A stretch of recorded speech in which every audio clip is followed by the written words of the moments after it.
Hello guys, welcome back to my YouTube channel made UPSC easy. तो हमने पिछली classes में क्या किया था? हमने पिछली क्लासेस में पर्टिकुलरली जो सबसे पहली क्लास थी, तो उसमें हमने अपने एक नेशन, अपनी कंट्री बनाने के लिए उसका नेचर डिसाइड कर लिया था कि हमारी कंट्री अगर होगी तो उसके प्रिंसिपल्स क्या क्या रहेंगे। सेकेंडली फिर हमने क्या किया कि भी चलो हमने प्रिंसिपल डिसाइड कर लिए। फिर सबसे पहले कंट्री बनाने के लिए हमें क्या चाहिए? सबसे पहले कंट्री बनाने के लिए हमें चाहिए एक पर्टिकुलर टेरिटरी, कि जहां पर हम वो पर्टिकुलर कंट्री या पर्टिकुलर नेशन बनाएंगे। तो जो सबसे पहला ही हमारे पास आर्टिकल है, जो सबसे पहला कॉन्स्टिट्यूशन का पार्ट है, तो हमारे कॉन्स्टिट्यूशन मेकर्स ने सबसे पहला पार्ट यही रखा कि हम सबसे पहले हमारी टेरिटरी डिफाइन कर दी। अब जो सेकंड पार्ट है कि नेशन बनाने के लिए जो सेकंड मोस्ट इंपॉर्टेंट थिंग चाहिए हमें, वो चाहिए हमारे पास सिटीजन्स। तो जो पार्ट 2 ऑफ इंडियन कॉन्स्टिट्यूशन है वो हमारे पास बताता है कि भी हमारे जो भारत का कौन सिटीजन होगा और कौन नहीं होगा, और किसके पास राइट है जो इंडिया की सिटीजनशिप एक्वायर कर सके और किसके पास राइट नहीं है, या कब कैसे किसकी सिटीजनशिप टर्मिनेट हो सकती है। तो अगर सबसे पहले अगर हम सिटीजन की ही डेफिनेशन देखें तो सिटीजन क्या है? सिटीजन एक पर्सन है who enjoys a full membership of a country and he enjoys all the right available in the country। यानी सिटीजन वो पर्सन है जो जिसके पास एक पर्टिकुलर कंट्री की फुल मेंबरशिप है और वो उस कंट्री में अपना हर राइट एंजॉय कर सकता है। वैसे इंडिया के केस में एक लागू नहीं होता है, यहाँ पे सभी राइट एंजॉय कर रहे हैं, बेशक आप सिटीजन हो चाहे ना हो। अब इसमें क्या होता है कि सबसे पहले क्या है, जो सिटीजन है उसको पर्टिकुलरली स्पेसिफिक राइट्स दिए हुए हैं, जो कि जो एलियन पीपल है उनके पास नहीं है। जैसे जो आर्टिकल जो मेंशन है, तो स्पेसिफिकली आर्टिकल जैसे 19 है या 326 है। वो जो 326 है, जो इलेक्शन है, जो इंडिया का सिटीजन होगा वही इलेक्शन हमेशा कंटेस्ट कर पाएगा। जो आउटसाइड इंडिया, जो नॉन इंडियन सिटीजन होगा, वो इलेक्शन कंटेस्ट नहीं कर सकता। अब आगे देखते हैं कि जो सबसे पहले जो इंडिया में सिटीजनशिप का लॉ आया वो 1955 में आया। जो कि देखो, जो पर्टिकुलरली अगर हम ऑल ओवर द वर्ल्ड देखें, जो उसमें दो प्रिंसिपल्स हैं जिसके बेसिस पे हमारी सिटीजनशिप डिफाइन हो सकती है। तो जब से सबसे पहला है जस्ट सोली और दूसरा है जस्ट सैंग्विन। तो जो जस्ट सोली है वो है लॉ ऑफ द लैंड, यानी कि यदि आप पर्टिकुलरली किसी लैंड पे आपका बर्थ हुआ है तो वहां पे आपके राइट्स ऑटोमेटिकली आ जाते हैं। यानी कि अगर आप यूएस की बात करें तो जैसे ट्रम्प ने अगर आप ट्रम्प गवर्नमेंट के आने से पहले, ट्रम्प ने अभी अभी तो खैर लो चेंज कर दिया थोड़ा सा। कुछ टाइम पहले क्या था, जो जो फॉरेन नेशनल्स थे यूएस में, वो क्या कर रहे थे, अगर उनका वो कोई प्रेग्नेंट थे तो वो जल्दी से जल्दी अपने बच्चे का बर्थ करवाना चाह रहे थे एक पर्टिकुलर डेट से पहले, ताकि उसको वहां के सिटीजनशिप लेने में आसानी हो सके। यानी कि वहां पे चलता है जस्ट सोली। अब जो जस्ट सैंग्विन है वो होता है ब्लड अथॉरिटी, यानी कि जो जो आपके ब्लड रिलेशंस है उनसे आपकी सिटीजनशिप डिफाइन होती है। जो इंडिया में चलता है वो चलता है जस्ट सैंग्विन, यानी कि जो आपके पेरेंट्स की सिटीजनशिप होगी उसके हिसाब से आपकी सिटीजनशिप यहाँ पर डिसाइड की जाएगी। तो जो सबसे पहला कंसेप्ट आता है इंडिया की सिटीजनशिप एक्वायर करने का, वो आता है बाय बर्थ। यानी कि अब इसमें देखो, जो सबसे पहला कंसेप्ट है वो आता है बिफोर 1950 से लेके टिल 1987। अब इसमें क्या था, जैसे 1947 में इंडिया पाकिस्तान का बंटवारा हो गया। इंडिया बन गया पाकिस्तान, ईस्ट पाकिस्तान, वेस्ट पाकिस्तान और इंडिया जो ब्रिटिश इंडिया था। तो अब 1950 में यदि आप 1987 तक अगर आपके पेरेंट्स, या यदि आप बर्थ हुआ है, आपका इंडिया में बर्थ हुआ है, आपका पाकिस्तान में बर्थ हुआ है, या आपका बांग्लादेश में बर्थ, मतलब ब्रिटिश इंडिया में आपका कहीं भी बर्थ हुआ है, तो आप इंडिया की सिटीजनशिप ऑटोमेटिकली एक्वायर कर सकते हैं। बट जो 1987 में एक थोड़ा सा लॉ में चेंज लाया गया, जो 1987 में लॉ में क्या चेंज लाया गया, यदि आपका बर्थ 1987 से लेकर 2004 तक हुआ है, तो आपका कोई भी एक पेरेंट इंडिया का सिटीजन होना जरूरी है। अब इंडिया का सिटीजन मतलब जो जो इंडिपेंडेंट इंडिया का सिटीजन होना बहुत ज्यादा जरूरी है। मतलब कोई भी एक पेरेंट, या आपके मदर हो या आपके फादर हो। फिर 2004 में एक और चेंज लाया गया कि जो आपके पेरेंट है, वो कोई भी एक पेरेंट तो इंडिया का सिटीजन होना जरूरी है ही है, प्लस जो दूसरा पेरेंट है वो यहाँ पर इलीगल माइग्रेंट नहीं होना चाहिए। अब इसका एक सिंपल सा एग्जांपल आप बहुत ले सकते हैं। इंस्टाग्राम पे थोड़े दिन पहले एक चीज वायरल हुई थी, एक केस वायरल हुआ था। एक जो लेडी है वो पाकिस्तान से नेपाल के रास्ते भाग करके इंडिया आ गई थी, और उसको भी एक बेबी भी है। जस्ट उसने एक बेबी को बर्थ दिया है, तो उसमें क्या है, वो एक इलीगल माइग्रेंट काउंट होएगी। यानी कि जो उसके फादर हैं वो तो इंडिया के सिटीजन है, बट जो लेडी है वो इंडिया में इलीगल माइग्रेंट है। तो जो दोनों का बेबी होगा उसको इस बाय बर्थ से इंडिया की सिटीजनशिप नहीं मिल सकती है। तो अगर हम सेकंड केस देखें, यदि आप एक्वायर करना चाहते हैं, यदि आपका जो बर्थ है वो आउटसाइड इंडिया हुआ है एनी हाउ, मतलब किसी भी कंडीशंस में वो आउटसाइड इंडिया अगर आपका बर्थ हुआ है, तो यदि 1950 से लेकर 1992 के बीच में हुआ है, तो आपके फादर है वो इंडियन सिटीजन होने चाहिए आपके बर्थ के टाइम पे। सेकंड केस आता है अगर आपका 1992 से 2004 के बीच में हुआ है, तो आपके कोई भी एक पेरेंट, इधर ऑफ द पेरेंट, यदि आपके फादर या मदर दोनों में से कोई भी इंडिया के सिटीजनशिप होना चाहिए उनमें से किसी एक के पास, जब आपका बर्थ हुआ उसके टाइम पे। फिर थर्ड केस आता है 2004 के बाद। जो 2004 के बाद क्या केस है, 2004 के बाद है कि आपका कोई भी एक पेरेंट इंडिया का सिटीजन तो होना ही चाहिए, प्लस साथ में क्या होना चाहिए, साथ में जो वो आपके पेरेंट है वो एक अंडरटेकिंग लिख के देंगे गवर्नमेंट ऑफ इंडिया को कि आपके पास कोई भी फॉरेन नेशन का पासपोर्ट नहीं है, आप इंडिया के ही सिटीजन हो और आप इंडिया का ही पासपोर्ट आने वाले टाइम में यूज करोगे। फिर आता है कि भी इन अगर गवर्नमेंट ने कोई नई टेरिटरी इनकॉर्पोरेट करी है, तो ये जो जो वहां के रहने वाले लोग हैं उनके पास एक ऑप्शन आ जाता है कि यदि वो इंडिया की सिटीजनशिप अडॉप्ट करना चाहते हैं या नहीं करना चाहते हैं, तो वो उनके पास एक ऑप्शन रहता है। तो ये जो ऑल अबव थ्री कैटेगरीज है वो नेचुरल बोर्न सिटीजन है, मतलब बाय बर्थ मिल रही है, मतलब अगर आप नेचुरली बोर्न हुए हो। अब आता है केस के भी, यदि आप कहीं बाहर बोर्न हुए, आपके कोई पेरेंट्स वगैरह कोई भी इंडिया से रिलेटेड नहीं है, परंतु फिर भी आपको एक इंडिया की सिटीजनशिप लेनी है, तो उस केस में क्या होगा, उस केस में सबसे पहले होता है केस ऑफ रजिस्ट्रेशन। तो इसमें बेसिकली चार एलिजिबिलिटीज है, चार में से अगर आप कोई भी एक फुलफिल कर रहे हो, तो अगर आप तो आपको 7 ईयर्स इंडिया में रिसाइड करना पड़ेगा, तब आपको रजिस्ट्रेशन करना पड़ेगा, मतलब 7 ईयर्स प्लस रजिस्ट्रेशन, तो आप इंडिया की सिटीजनशिप ले सकते हैं, डिपेंडिंग अपॉन योर इंटरव्यू और जो भी आपका क्राइटेरिया उस टाइम सिटीजनशिप का होगा, उसके अकॉर्डिंग आपको सिटीजनशिप मिल जाएगी। अब ये चार कंडीशंस क्या क्या है, जैसे अगर आप, यदि आप कॉमनवेल्थ, किसी भी कॉमनवेल्थ कंट्री के सिटीजन हो, या फॉरेन में जो कोई भी आप फॉरेनर हो और मैरिड टू इंडियन सिटीजन हो, या आप माइनर चाइल्ड हो इंडियन पेरेंट्स के, यदि आप ओवरसीज सिटीजन ऑफ इंडिया हो, तो इनमें से अगर कोई भी आप एक केस में एलिजिबल होते हैं, तो आप यहाँ पे आपको इंडिया में 7 ईयर्स रिसाइड करना पड़ेगा। फिर आपको एक एप्लीकेशन अप्लाई करनी पड़ेगी विद गवर्नमेंट ऑफ इंडिया कि हमें पर्टिकुलरली इंडिया की सिटीजनशिप दे दो। फिर आता है बाय नेचुरलाइजेशन।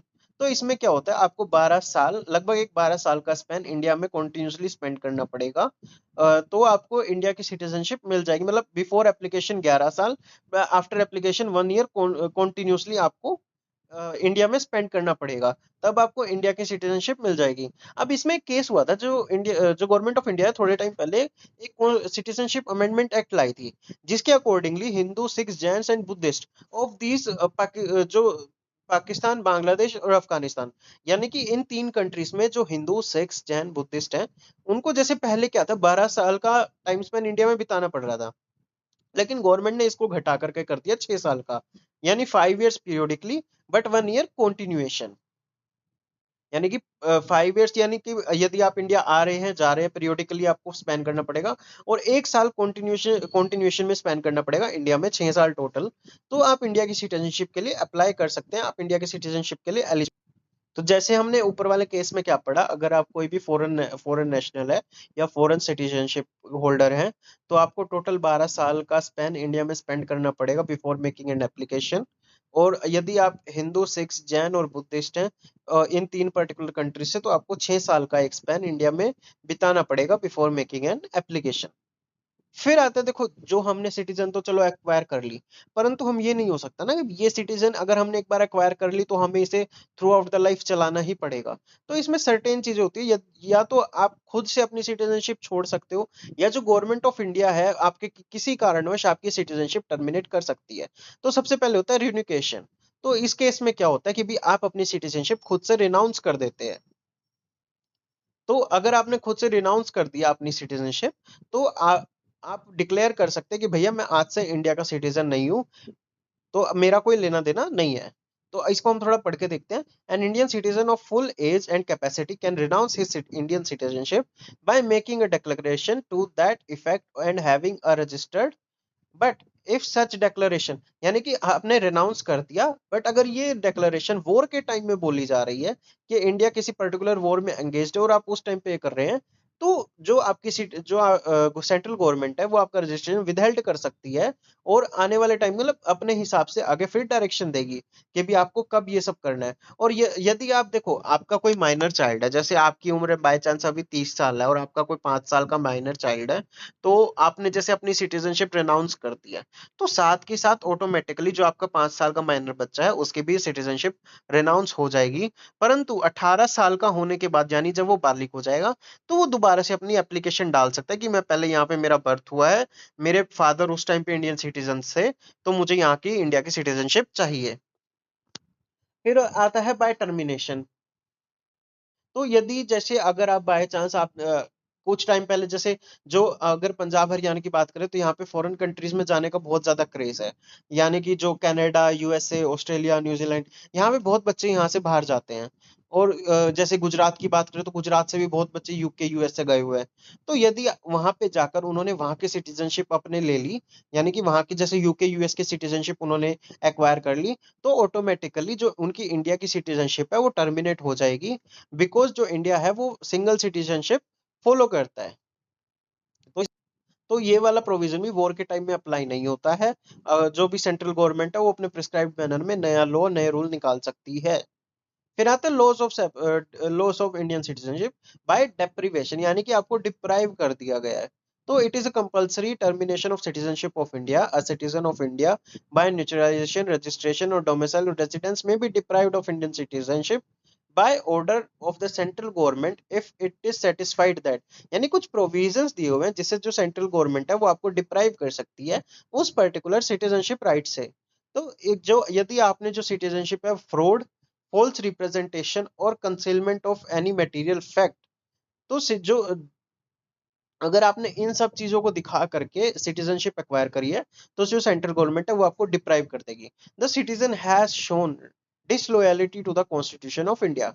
ये अलग से एक पॉइंट है, जो जैसे यदि आपने इन 3-4 चीजों की वजह से अगर कॉन्स्टिट्यूशन जो सिटीजनशिप है वो एक्वायर करी है, तो जो गवर्नमेंट ऑफ इंडिया उस आपको डिप्राइव कर सकती है। यदि आप कॉन्स्टिट्यूशन ऑफ इंडिया को नहीं मान रहे, आप उसे डिसलॉयलिटी दिखा रहे हैं, तो आपकी सिटीजनशिप डिप्राइव हो सकती है।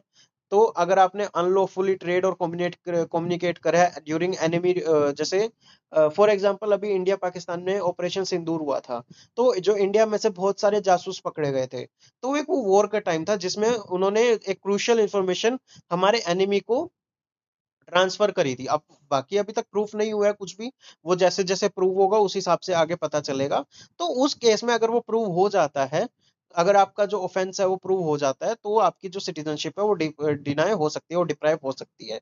और यदि आपने 5 साल में अगर आपने रजिस्ट्रेशन और न्यूट्रलाइजेशन से सिटीजनशिप ली है, तो 5 साल के अंदर यदि आपको कहीं भी सजा हो जाती है 2 साल की, यानी कि 5 साल, यानी कि जैसे अभी आपने 2025 चल रहा है, तो 2020 में अगर आपने सिटीजनशिप ली थी, तो 20 से 25 के बीच में आपको कहीं भी अगर 2 साल की सजा हो जाती है, तो आपकी जो सिटीजनशिप है वो खत्म कर दी जाएगी, आप सिटीजनशिप से डिप्राइव हो जाओगे।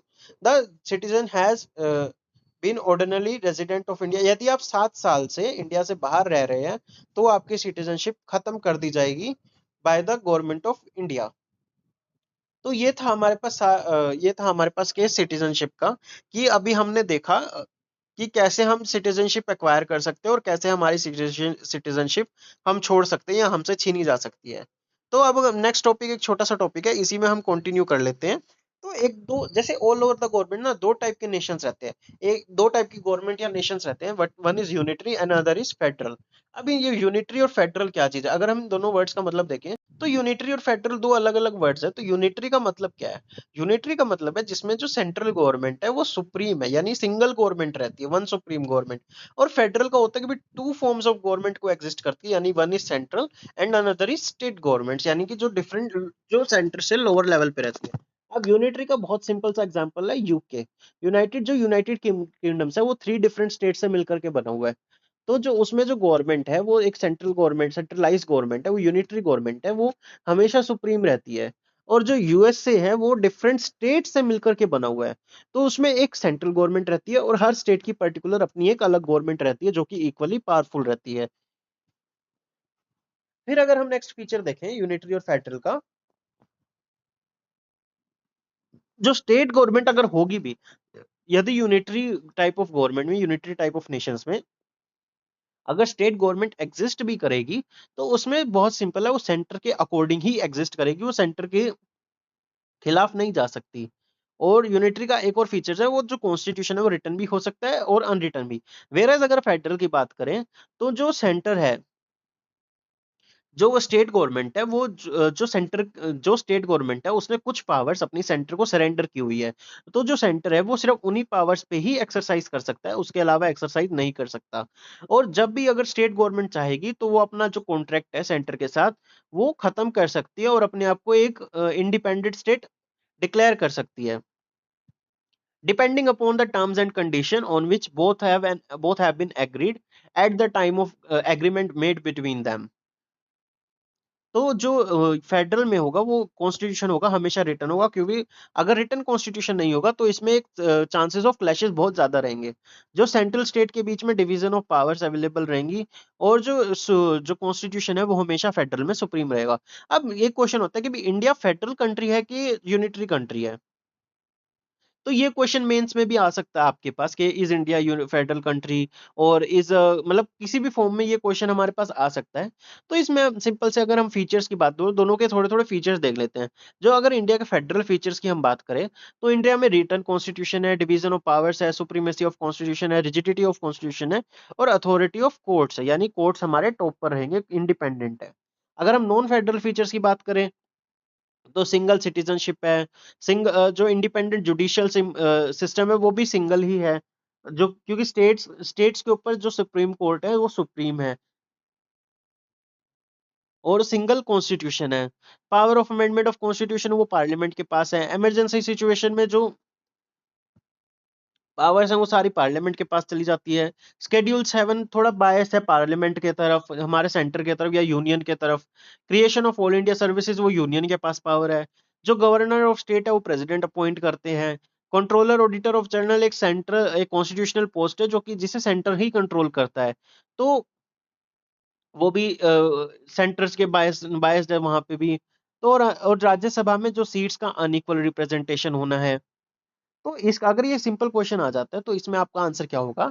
इंडिया के फेडरल और नॉन फेडरल फीचर्स दोनों एक्सप्लेन कर करके एक ही जगह पे, मतलब पूरा प्रॉपर एक्सप्लेन नहीं करना, only one one liner, particular एक पॉइंट लिख के ओनली वन लाइनर में एक्सप्लेन करके नीचे कंक्लूजन में एक बहुत सिंपल सी बात लिख देनी है कि India is a federal country, because जो इंडिया में फेडरलिज्म ज्यादा है बजाय की यूनिटरिज्म। तो India is a federal country with the unitary biasness. ज्यादा आपने क्योंकि 15 मार्क्स का क्वेश्चन आएगा, आपको दो डेढ़ ही पेज, 10 मार्क्स का क्वेश्चन आएगा, आपको डेढ़ ही पेज लिखना है। तो इंडिया इज अ फेडरल, ये पूरा एक्सप्लेन करके India is a federal country with unitary biasness को खत्म कर देना है। So thank you so much for watching. That's all for today.